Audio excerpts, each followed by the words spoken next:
It's so good to have Pastor Marcus Cathey, the founding pastor of West Point Church. Absolutely. And as my brother. And tell us just real quickly about you and your family, because you have a beautiful family. Absolutely. Jeff, my wife is Marnisha Cathey. We have 3 kids. My oldest is out of the house, married, and have 1 grandbaby. And 2 are with me. Madison is a college student. She's at Jackson State, and Mason is at the high school. And we've been in Hattiesburg. College brought us to Hattiesburg, and we never left, man. Right. And we love Hattiesburg, love serving and doing ministry here. Well, one of the things I want to ask you is Martin Luther King Jr. weekend is a time really for reflection and to think about all the things that happened in the 60s, of course, where we've been and where we're going. So what do you think about on Martin Luther King Jr. weekend? Kind of what are your thoughts that come to your mind about this the weekend? First thing, I think it's an opportunity for us to remember him and to reflect on his life and the contribution he made to our country. He and his family made a major sacrifice, and so I think it's an opportunity for just remember and pay homage to him, but also it's an opportunity for us to reevaluate, to look at ourselves. He was a servant leader. Are we posturing? Am I posturing myself as a servant leader? Am I stretching myself, serving? I'm sacrificing for others to make life better for somebody else. Well, that's what we're talking about in our series called Reset, and we're talking about serving, resetting the way we see other people. Gotcha. And typically we look to get from people, or we have a certain mindset. But the idea is resetting ourselves to look at how we can serve people who are different from us. Yeah. And the passage, we're not going to take time to read it. You can read it in your house church. The house church people are way ahead, man. They're getting all this. They're going to eat this up. But it's out of John 13, and the background is simply Jesus showing his disciples what it looks like to be a leader. And it looks like being a leader when you serve other people. And you know, we were talking earlier, and you said about the fact was everybody in that room had dirty feet. Absolutely. But there was only one person who was willing. Did something about it, yeah. Yeah, in spite of all their differences and the diversity, to say, hey, I'm going to give you what you need rather than what you deserve. Right. And I think there's a lot we can take from that with the people we're around every day that maybe think really different than us, may have different views on things, but we're still called to serve them. Absolutely. And it can be frustrating in the world we live in right now because everything is so polarized. Absolutely. What do you get out of that story when you read that about Jesus washing that? They were so different. Right. You know, they were competitors in business. One of them worked for the Roman government. One was trying to overthrow the Roman government. One was a traitor, Judas, an embezzler. Yet Jesus loved them and served them and gave them what they needed. Yeah, he placed value on all of them, even though they were diverse, and so it helps me to have an appreciation for diversity, people that are different that I am. But the fact that they all had dirty feet and were in need, and he modeled for them. He was the only perfection in the room, and with this perfection, he served them. And he turns around and say, "Do as I've done, as I've done to you." And so it helps me to remember that I am a flawed individual, and to never get out of a posture where I don't want to serve people who are different than me, or serve people who are even mean me no good, because that's what Jesus did. Here's Judas in the room.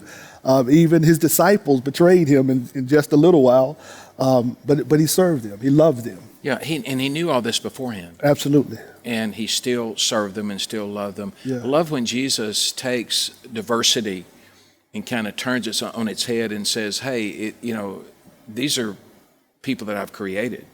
Yeah. Like we've never met someone Jesus didn't love. Right, absolutely. And we may not love them. Yeah. But Jesus loves them and he calls us to serve them.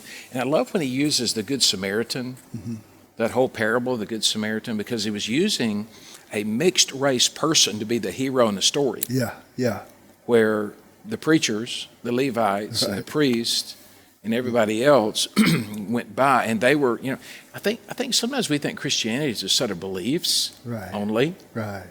or a set of rituals, and Jesus is kind of saying, no, it's about loving people, loving your neighbor, and love is a verb. Absolutely. And how do you think we can learn to do that in our community, and get our people understanding because it's hard for people just in your church to serve. Right. But let's serve people they don't, know. Right. In John 13, in those first couple verses, it says that Jesus knew the power he had, he knew where he'd come from, and he knew where he was going. And so I think it's you have to be a confident person. You got to know who you are and able to in order to stretch yourself. Right. And so doing the serving and the loving that Jesus requires of us, it causes us to see opportunities. And not only to see them, but to seize them. And so for me to see opportunity, I have to stretch myself. Because when I look around me, I might not see the pain. I might not see the hurt. So I have to go and step outside of my circle, my bubble, to see those opportunities to serve and to love like Jesus. It's more comfortable to have a blind spot. Oh, yeah. It's more comfortable not to look over there than that guy that's holding the sign up, whatever. Yeah. And the reality is God's called us as followers of His to get outside of our comfort zone and deal with the blind spots that we don't want to deal with. I saw this at a really nice hotel in Birmingham. It was a Marriott, one of those really nice ones, and I had a free deal to the buffet, and me and Alicia were eating, and I was watching. It was packed, there was all kinds of people in there, and I was watching this little college girl, little white girl, go over to this older black man who had a plate of food and say to him, "Hey, do you have any creamer?" And when he said, "No, I don't work here," I saw on her face, it's like the tape stopped. Wow. And she realized, hey, I just thought you worked here because this is a nice place. Yeah.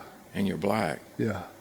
You think that still happens today? You think it does? Yeah, absolutely. There's still a blind spot there. Absolutely. And I think in order to get past that, there has to be a willingness of acknowledgement, acknowledging that I do have them and stretching myself to want to become more aware. Yeah.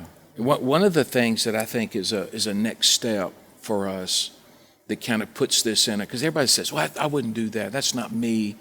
I look at everybody the same. And I'll ask you this to answer if that's true. If you're a white family, how many black families have you had that you've invited to your house to eat dinner with you? Now let that settle in, because that's good question. Because if you love everybody, you have no problems with everybody being the same.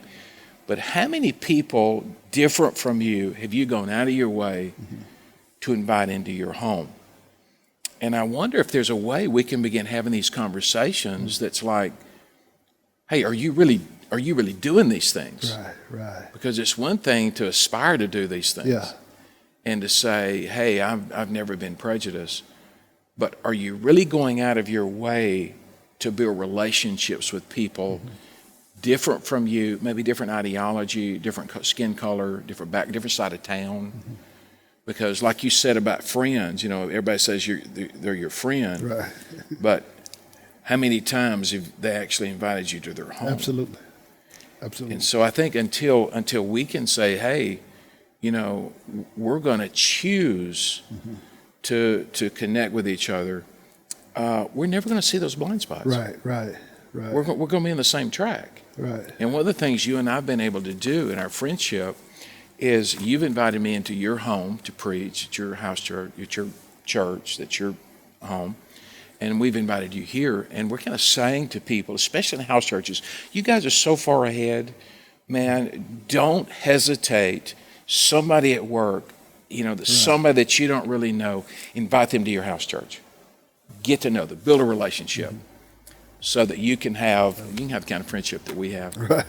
And so that you can learn about all those things maybe that that you're just not aware. We're aware of it, but you're not. So, hey, I love you, Thank you, Jeff. and God bless all of you.